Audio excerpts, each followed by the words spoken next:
আজকে আপনাদের সামনে আমি রান্না করব আলু দিয়ে কিভাবে ডিম রান্না করা হয়। প্রথমে আমি ডিমগুলো সিদ্ধ করে ভেজে নিয়েছি। আলুগুলো সিদ্ধ করে আলুর দেখেন আলুগুলো এভাবে নিয়েছি। তেজপাতা নিয়েছি, পেঁয়াজ রসুন এবং গরম মশলা নিয়েছি। কড়াইতে তেল দিয়েছি, অল্প করে দিলেই চলবে।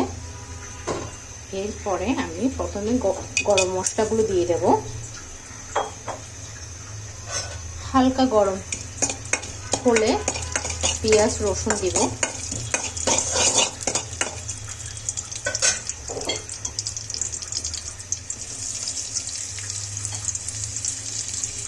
এই তরকারিটা কিন্তু খেতে ভারী মজা, আপনারা বাসায় ট্রাই করতে পারেন।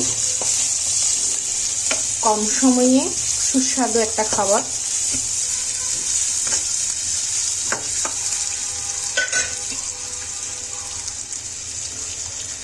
তেজপাতা দিয়েছি। এটা অনেকটা মাংসের মতো রান্না করতে হবে। আমার বাচ্চাদের খুবই প্রিয় খাবার। আপনার বাচ্চাদেরকেও এভাবে রান্না করে একবার খাওয়াইয়ে দেখতে পারেন, ওরা কিন্তু খুব পছন্দ করবে। এরপরে আলুগুলো দিয়ে দেব।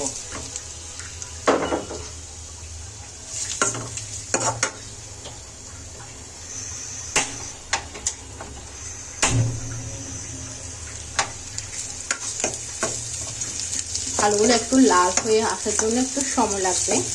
লাল হয়ে আসতেই অন্য উপকরণগুলো দিয়ে দেবো। এই মশলাতে আমি প্রথমে লবণ, হলুদের গুঁড়ো, মরিচের গুঁড়ি, ধনিয়ার গুঁড়ি, জিরার গুঁড়ি নিয়েছি। এরপরে পানি দিয়ে মিশ্রণ করব।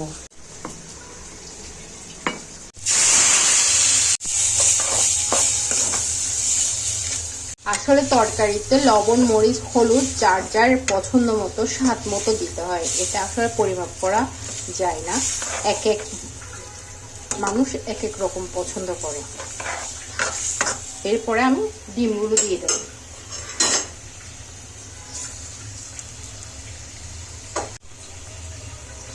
কত সুন্দর একটা কালার এসেছে দেখেন। শীতের দিনে কিন্তু এটা খেতে ভারী মজা লাগে গরম গরম ভাতের সাথে। এবার আমি পানি দিয়ে দেব।